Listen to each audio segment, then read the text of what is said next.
Hello welcome to direct news. ఈరోజు పెద్ద ఎత్తున సూర్యాపేట కలెక్టర్ కార్యాలయం ముందు ధర్నా నిర్వహించడం జరుగుతుంది.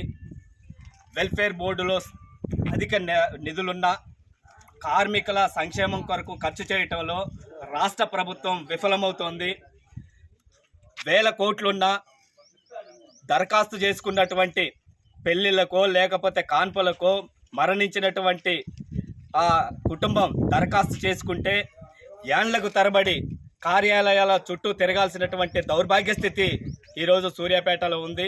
సూర్యాపేటే కాదు, మొత్తం రాష్ట్ర వ్యాప్తంగా వెల్ఫేర్ బోర్డు నిధులను భవన మరియు ఇతర నిర్మాణ కార్మికులకు ఖర్చు చేయటంలో రాష్ట్ర ప్రభుత్వం విఫలమైందని ఈ సందర్భంగా తెలియజేస్తూ, కార్మికులకు ఉపయోగపడినటువంటి సిఎస్సి హెల్త్ టెస్టుల ద్వారా 500 కోట్లకు పైగా ఇప్పటికే ఖర్చు చేసింది.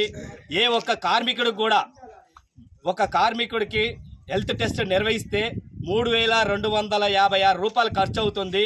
కానీ 3,000 పైచీలకు ఖర్చు అయినప్పటికీ కార్మికులకు ఉపయోగపడకుండా ఆ టెస్టులు ఉంటున్నాయి. దానివల్ల అధిక నిధులు దారాదత్తమై పక్కదారి పడుతున్నటువంటి పరిస్థితి. ఇదేగాక